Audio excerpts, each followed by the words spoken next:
Irmãos, abramos em Romanos capítulo 2, esse é o texto que nós vamos expor hoje, Romanos 2, de 1 a 16. Tema: que culpa tenho eu? E nós vamos então ler Romanos capítulo 2, de 1 a 16, que diz assim: por isso, você é indesculpável quando julga os outros, não importando quem você é, pois naquilo que julga o outro, você está condenando a si mesmo, porque pratica as mesmas coisas que condena. Bem sabemos que o juízo de Deus é segundo a verdade contra os que praticam tais coisas. E você que condena os que praticam tais coisas, mas faz o mesmo que eles fazem, pensa que conseguirá se livrar do juízo de Deus? Ou será que você despreza a riqueza da bondade, da tolerância e da paciência de Deus, ignorando que a bondade de Deus é que leva você ao arrependimento? Mas, por ser teimoso e ter um coração impenitente, você acumula contra si mesmo ira para o dia da ira e da revelação do justo juízo de Deus, que retribuirá a cada um segundo as suas obras. A vida eterna aos que, perseverando em fazer o bem, procuram glória, honra e incorruptibilidade, mas ira e indignação para os egoístas que desobedecem à verdade e obedecem à injustiça. Tribulação e angústia virão sobre todo aquele que faz o mal, ao judeu primeiro e também ao grego. Mas haverá glória, honra e paz a todo aquele que pratica o bem, ao judeu primeiro e também ao grego. Porque Deus não trata as pessoas com parcialidade. Assim todos os que pecaram sem lei, também sem lei perecerão. E todos os que pecaram sob a lei serão julgados pela lei. Porque justos diante de Deus não são aqueles que somente ouvem a lei, mas os que praticam a lei é que serão justificados. Quando, pois, os gentios que não têm a lei fazem por natureza o que a lei ordena, eles se tornam lei para si mesmos, embora não tenham a lei. Estes mostram a obra da lei gravada no seu coração, o que é confirmado pela consciência deles e pelos seus pensamentos conflitantes, que às vezes os acusam e às vezes os defendem, no dia em que Deus, por meio de Cristo Jesus, julgar os segredos das pessoas, de acordo com o meu evangelho. Amém. Meus amados irmãos, nós continuamos peregrinando, expondo a carta de Paulo aos Romanos. Chegamos então ao capítulo 2. Caso você queira se atualizar, entre no nosso canal de YouTube para rever as mensagens anteriores, assim como as mensagens dos nossos irmãos, colegas, pastores e seminaristas. E eu gostaria de começar desafiando-o a responder a seguinte pergunta: o que é que leva alguém ou uma igreja a ser exposta por 13 anos no estudo da carta de Paulo aos Romanos? Porque uma instituição na face da terra se dedicaria a estudar uma carta escrita há mais de 2000 anos atrás? Porque foi por 13 anos que Martin Lloyd Jones, pastor calvinista, ele fez parte do movimento britânico no século XX e passou expondo a carta de Paulo aos Romanos na capela de Westminster, em Londres. Ele iniciou no ano de 1955, terminando somente em 1968. Isso é extraordinário, irmãos. E pensando, por que nós faríamos isto? Por que nós expomos a palavra de Deus, cartas, livros da Bíblia? E espero aqui não passar 13 anos aqui expondo aos irmãos, mas por que essa carta é tão especial para que nós a estudemos, para que nós gastemos tempo, se nós podemos dizer assim, se não investindo na palavra de Deus. E podemos também perguntar o que existe de tão especial na palavra de Deus, na Bíblia Sagrada, para que alguém se dedique tanta energia, tanto tempo, para que ela se torne, ao estudá-la, a nossa regra de fé em prática na nossa vida. Nós podemos dar aqui, irmãos, algumas respostas, alguns tópicos, eu vou trazer aqui aos irmãos, alguns tópicos, e sei que mensagens inteiras poderiam ser trazidas a partir desses tópicos, mas recebam, irmãos, esses tópicos como indicadores para o incentivo, para que os irmãos sejam incentivados a estudarmos essa carta de Paulo à igreja de Roma, aos romanos. O primeiro tópico é que esta carta de 16 capítulos que o apóstolo Paulo escreveu é o melhor resumo do Evangelho em toda a Bíblia. Martinho Lutero, ele disse que realmente a carta de Paulo aos Romanos é a principal parte do Novo Testamento e verdadeiramente o Evangelho mais puro. João Calvino, ele escreveu o seguinte: se obtivermos uma verdadeira compreensão dessa epístola, nós teremos uma porta aberta para os mais profundos tesouros da Escritura. Em outras palavras, se você entender a carta de Paulo aos Romanos, você entende a Bíblia, ou pelo menos você terá uma porta aberta para a Bíblia. Outro tópico, o autor, o apóstolo Paulo, disse que ele era um autor autorizado por Cristo. O apóstolo Paulo foi um autor autorizado pelo Cristo vivo. Ele viu o Cristo glorificado, o Cristo ressurreto, que apareceu a ele na estrada para Damasco, e Cristo, o próprio Cristo, o comissionou para ele como um apóstolo, um enviado, alguém que está realmente representado por Cristo, e foi com essa autoridade, ele inspirado pelo Espírito Santo, que ele escreveu esta carta. Então, quando Paulo escreve para as igrejas, ele o faz em nome de Cristo.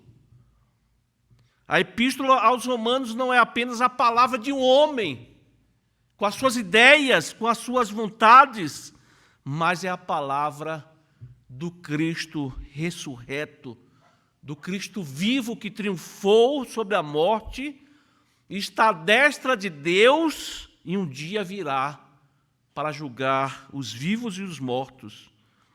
E se isso é verdade, irmãos, se isso é o que nós cremos, vale a pena nós conhecermos a epístola aos Romanos.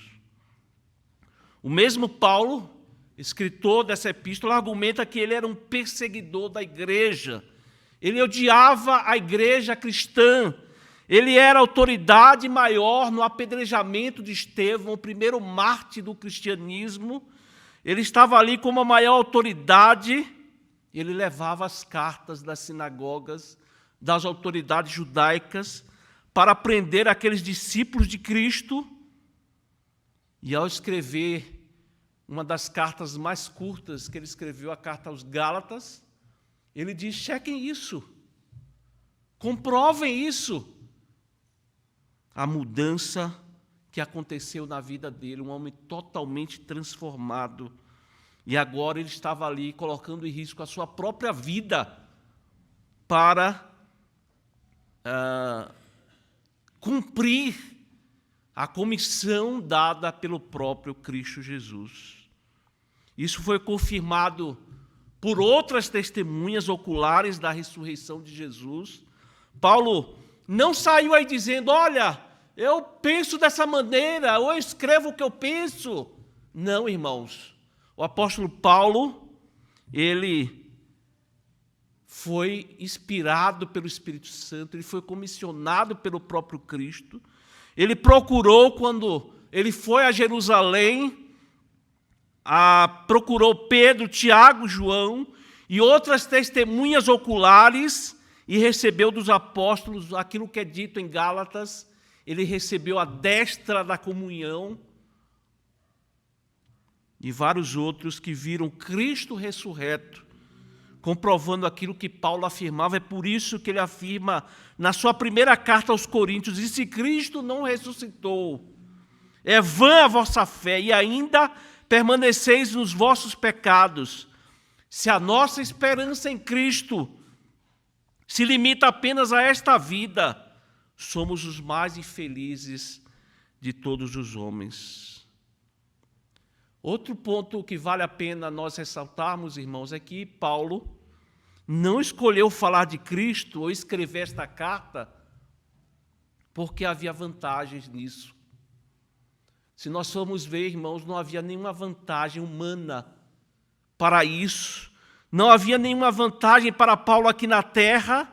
E ele foi espancado, ele foi apedrejado, foi preso diversas vezes, ele sofreu fome e nudez, porque ele havia conhecido verdadeiramente o Cristo vivo, quando havia tão pouco a ganhar nesse mundo, se tudo o que ele escreveu fosse uma invenção. Veja o que ele diz na mesma carta, na mesma epístola aos Romanos: porque para mim tenho por certo que os sofrimentos do tempo presente não podem ser comparados com a glória a ser revelada em nós. Outro tópico, irmãos, que vale a pena nós ressaltarmos é que pessoas durante mais de 2000 anos têm lido esta carta e têm encontrado, como nós encontramos, a verdade que liberta. A verdade que liberta, o tesouro que sobrepuja qualquer filosofia, qualquer sistema de autoajuda, qualquer tradição. É na palavra de Deus, é na carta aos Romanos que encontramos o Evangelho, que é o poder de Deus para a salvação dos que creem. Esta carta, meus amados irmãos, tem tido, provavelmente, mais do que qualquer outro livro da Bíblia, podemos dizer assim, um impacto sobre pessoas que foram convertidas, quando foram expostas a este livro, foram transformadas, foram convertidas por Cristo ao lerem esta carta. Na introdução que nós fizemos aqui, nós falamos da conversão de Martinho Lutero, nós falamos da conversão de Agostinho de Hipona, nós falamos aqui da conversão de John Wesley, responsável ou instrumento de Deus pelo grande avivamento na Nova Inglaterra. Mas eu gostaria de trazer aos irmãos um exemplo do século XX, uma novidade até para mim. Eu li há poucos dias sobre um romeno chamado Dumitru Cornilescu. Esse romeno era um estudante em Bucareste. Ele era da igreja ortodoxa, grega ortodoxa. Ele não era salvo, ele não tinha um relacionamento profundo com Deus. E ele apenas cumpria as suas obrigações. Ele era conhecido no local onde ele estudava como Padre Cornilesco, sem nunca ter sido ordenado sacerdote. E ele decidiu, então, que o melhor que ele poderia fazer diante dos seus questionamentos de vida, questionamentos diante de Deus, ele achou que o melhor que ele podia fazer era traduzir o Novo Testamento para o romeno, pois não havia uma tradução do Novo Testamento em 1916. Então ele começou a tradução do Novo Testamento, e quando chegou na carta aos Romanos, onde nós estamos agora, irmãos, ele foi vencido pelas verdades do Evangelho. Ele verdadeiramente se converteu ele teve um encontro com Cristo. Após a sua conversão, ele serviu como ministro protestante, e a tradução de Cornilesco é a versão mais popular da Bíblia entre os protestantes romanos até os dias de hoje. Então, irmãos, vejam que tudo isso exemplifica que a carta aos Romanos tem tido um verdadeiro impacto sobre vidas, sendo uma das cartas mais profundas sobre o Evangelho de Cristo. Por isso nós podemos dizer, vale a pena estudarmos esta carta, rogando a Deus que sejamos instruídos poderosamente através dessa carta inspirada pelo Espírito Santo de Deus. Chegamos, então, ao capítulo 2, mas nós não podemos deixar de citar antes, irmãos, os versículos 16 e 17 do primeiro capítulo, porque nós temos nesses dois versículos o tema da carta.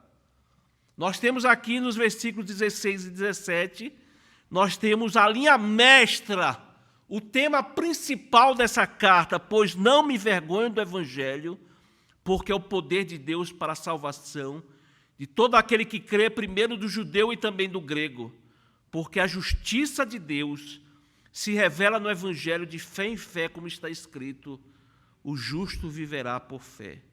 Nós temos aqui, irmãos, dois versículos gloriosos que falam do desejo de Deus de salvar o seu povo do juízo através da revelação do Evangelho. É o Evangelho que é revelado aqui, e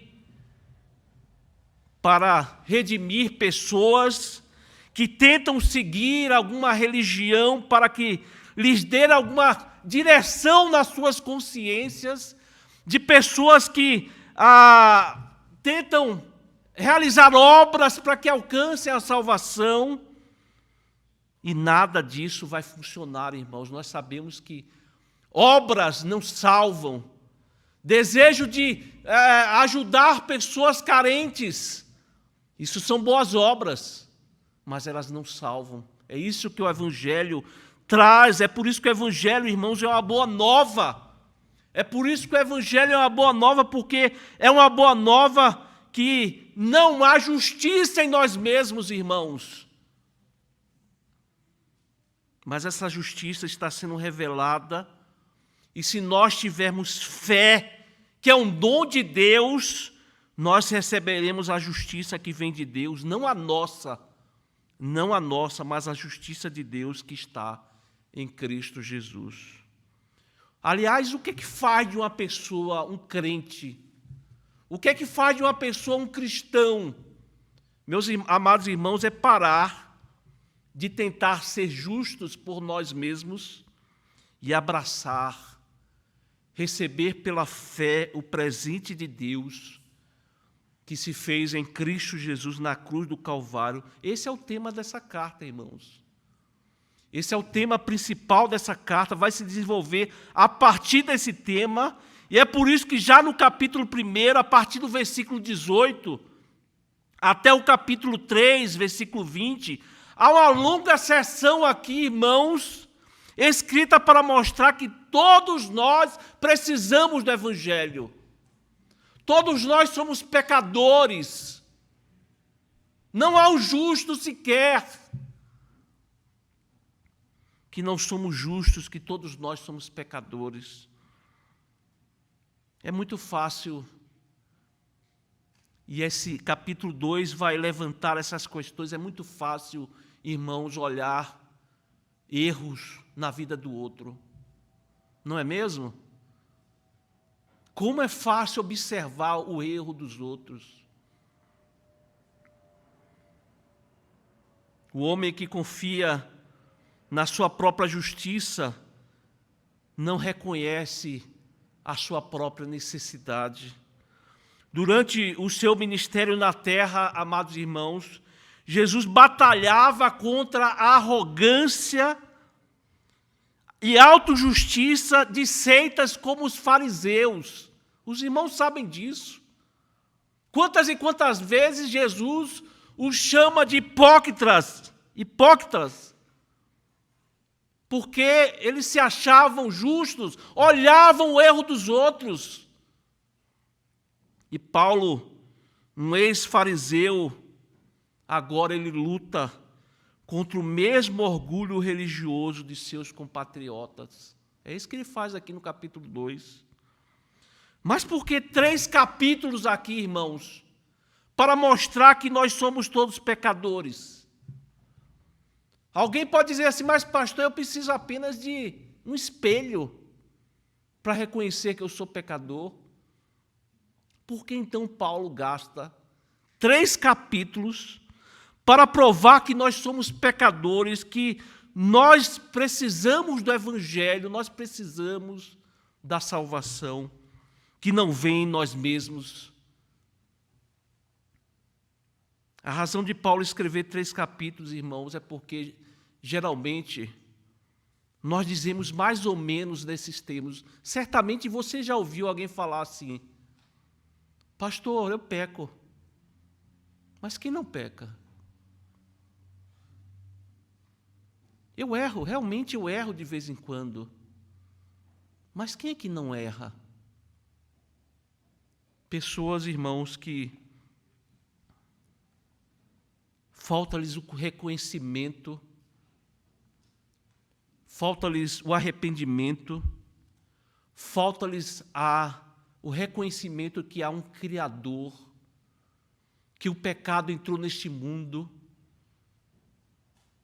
e que só há um caminho para que nós sejamos salvos, que é Cristo Jesus. Veja o que Paulo diz aqui, porquanto, tendo conhecimento de Deus, os homens não glorificaram como Deus, nem lhe deram graças, antes se tornaram nulos em seus próprios raciocínios, obscurecendo-se-lhes o coração insensato.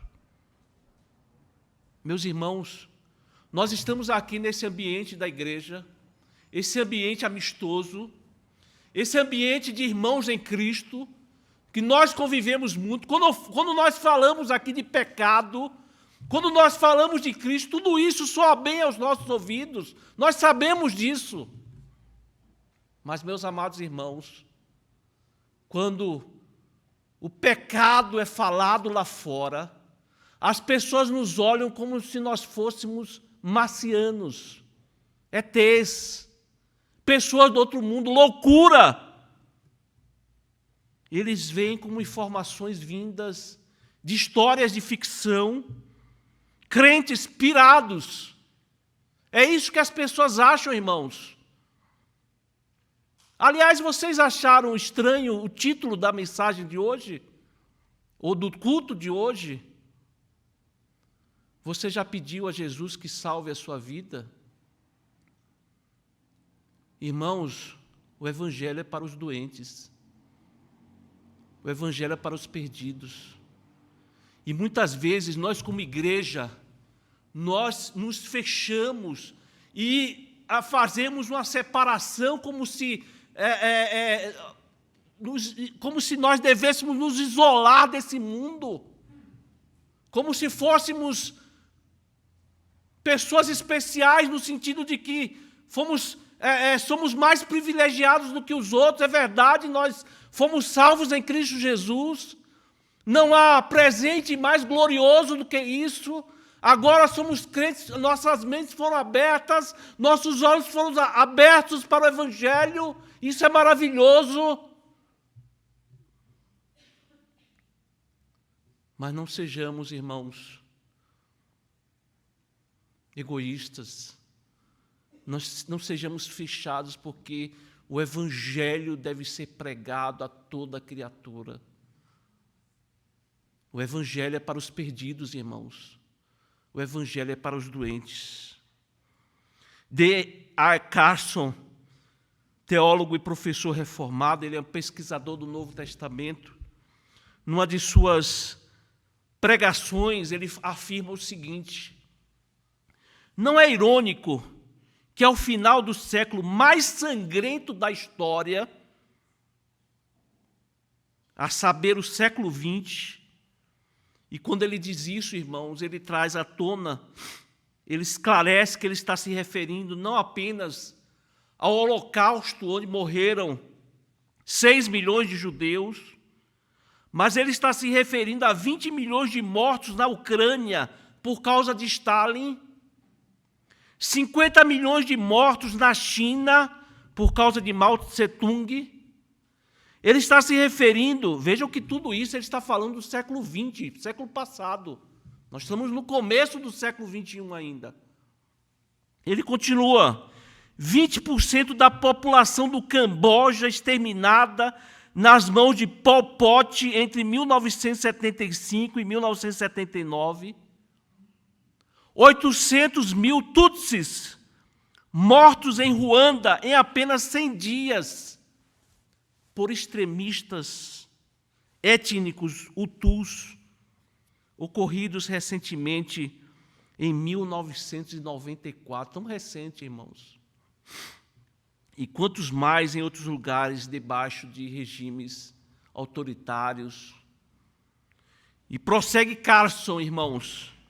Este século mais sangrento da história da humanidade, neste século, que é o século mais sangrento da história da humanidade, não é irônico você encontrar duas coisas nas universidades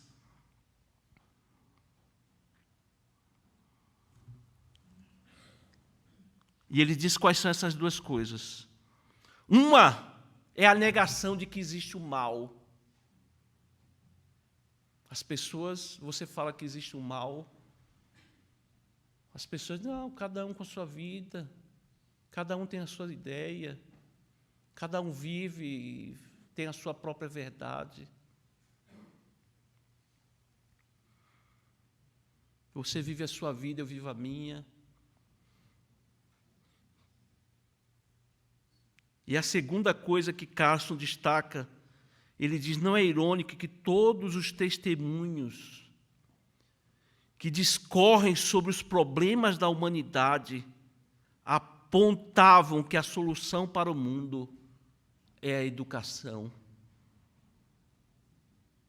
Se você perguntar, e aqui abro um parêntese, para qualquer pessoa no Brasil, qual é o grande problema do Brasil? As pessoas vão dizer, o problema é a educação. Mas Carson, ele continua e ressalta que todas aquelas pessoas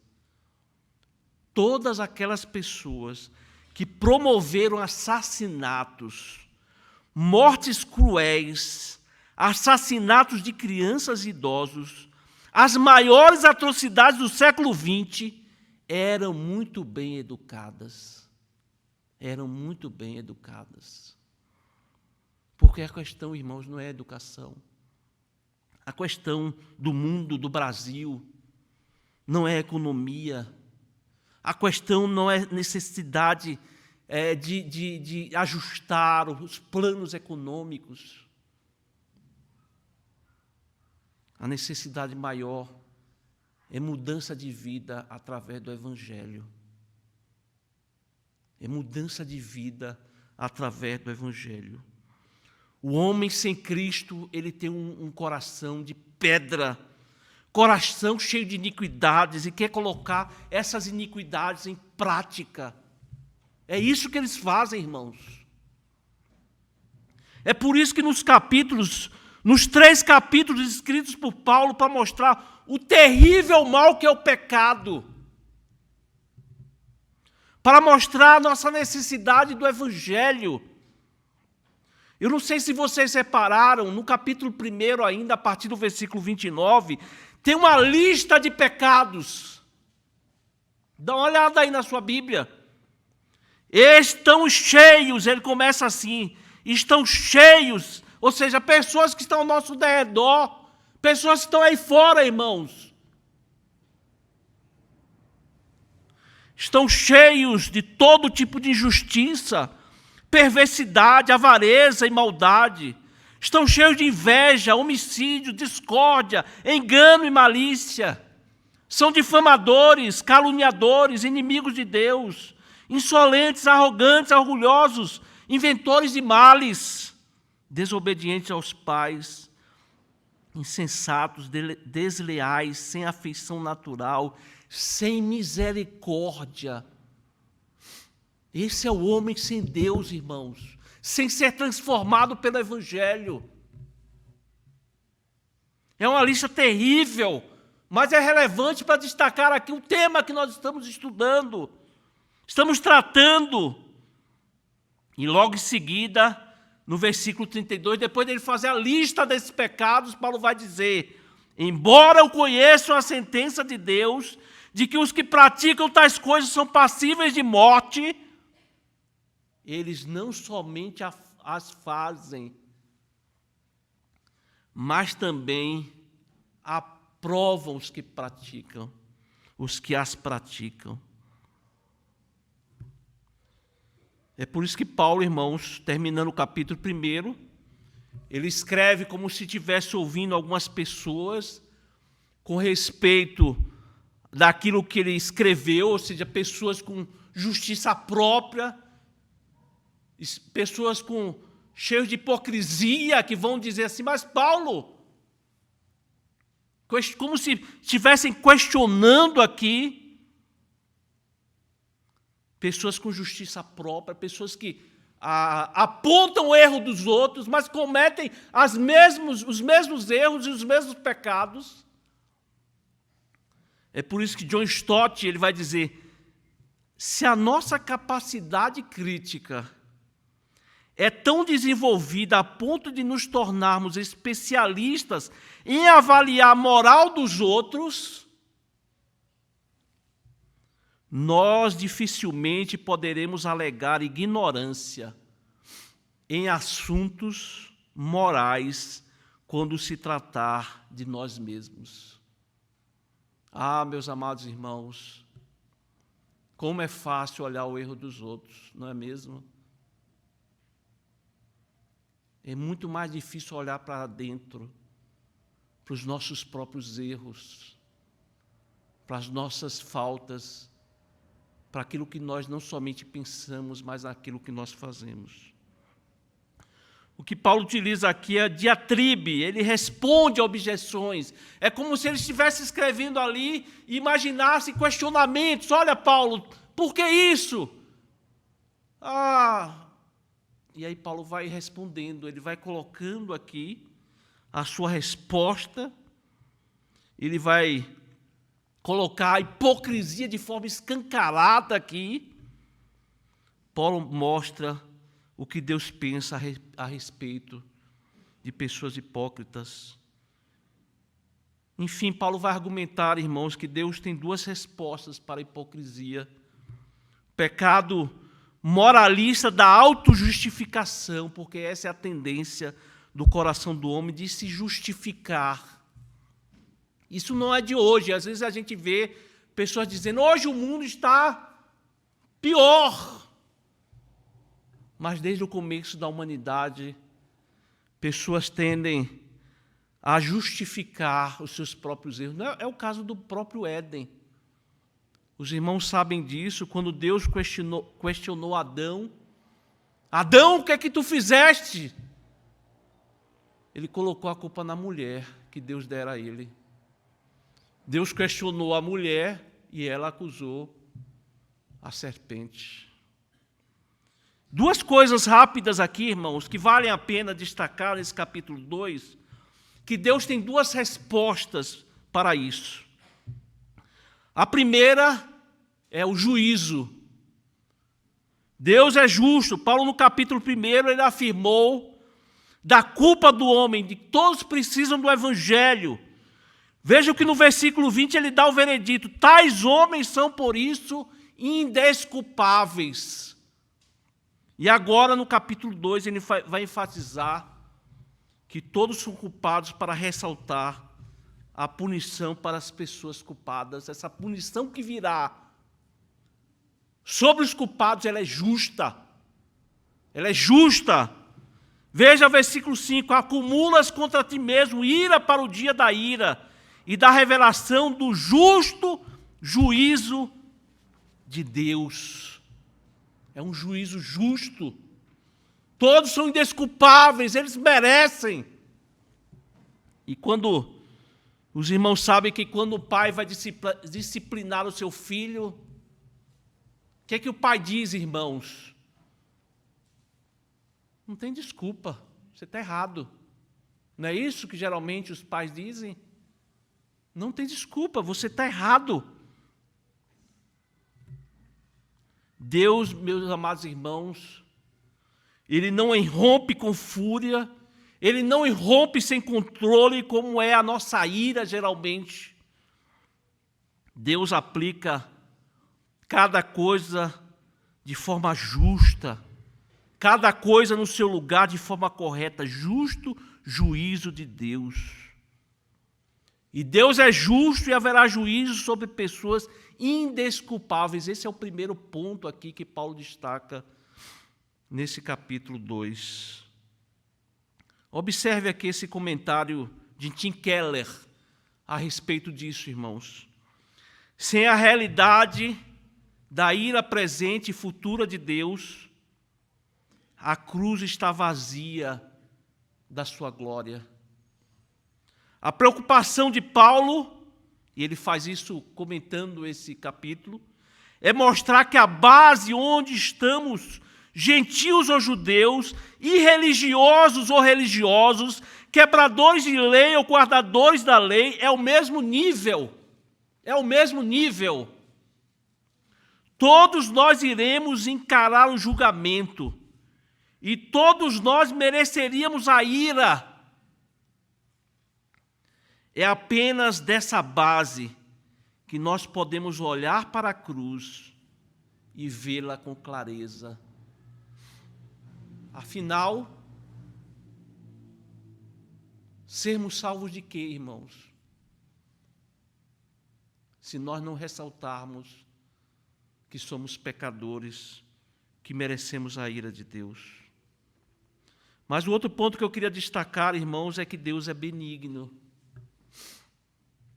Ao mesmo tempo que Paulo tira as desculpas das pessoas que se julgam boas, ele oferece esperança.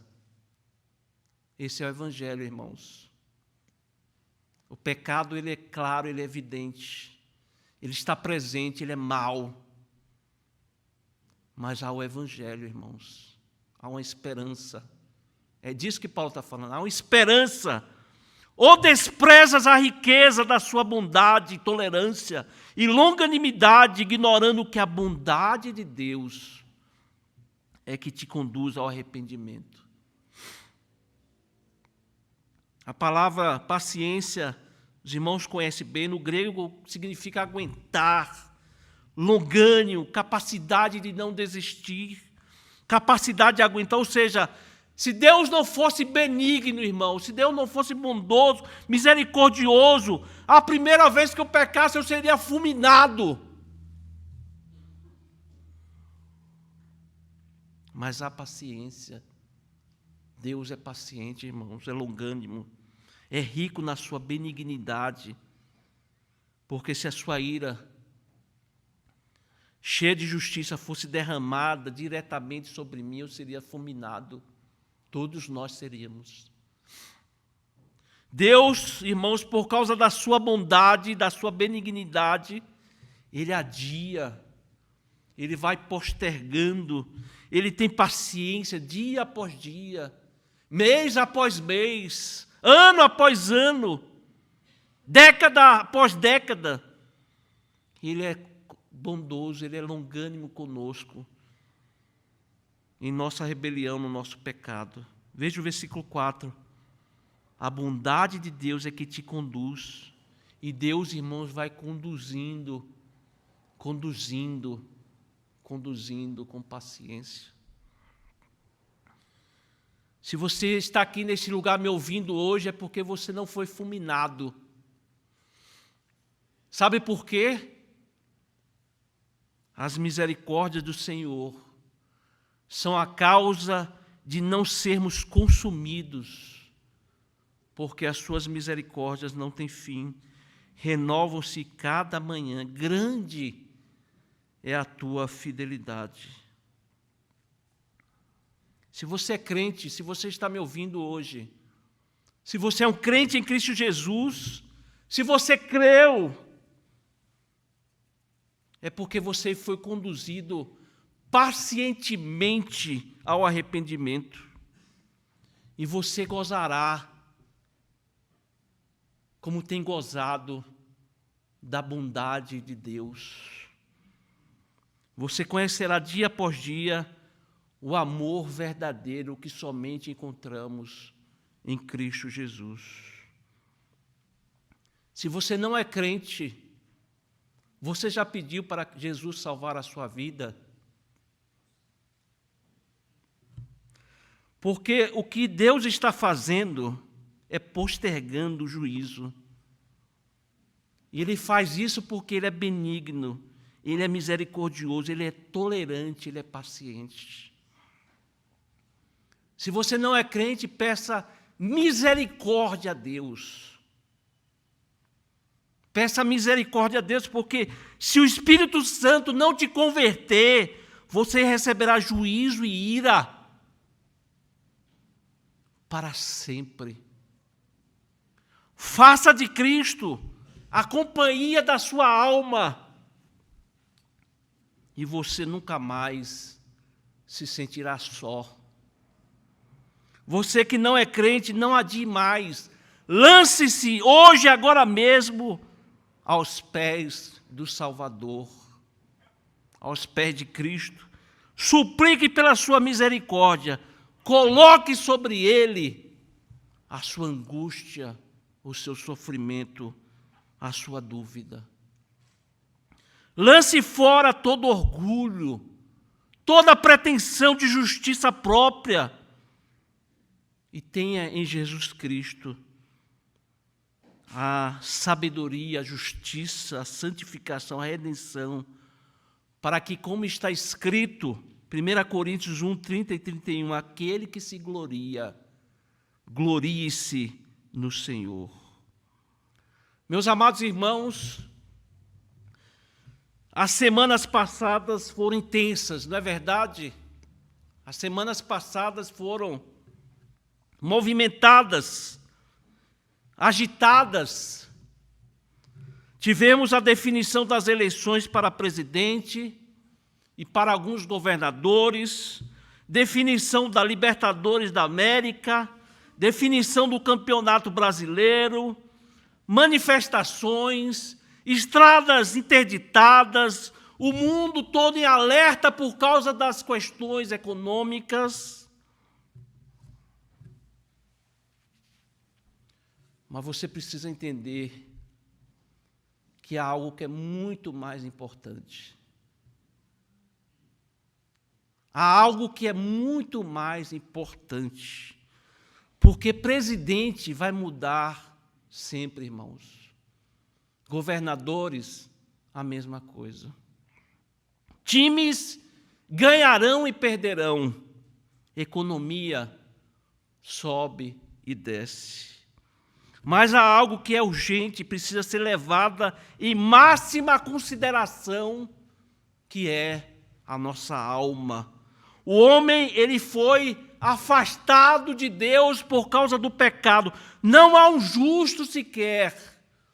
Todos pecaram.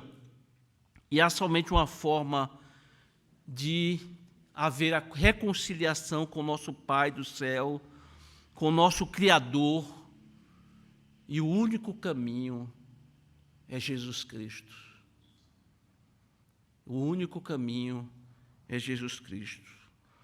O que mais espero, irmãos, dessa mensagem de hoje, muito mais do que a atenção de todos vocês, é que todos que estão aqui tenham os seus corações redimidos, os seus corações arrependidos e rendidos a Cristo.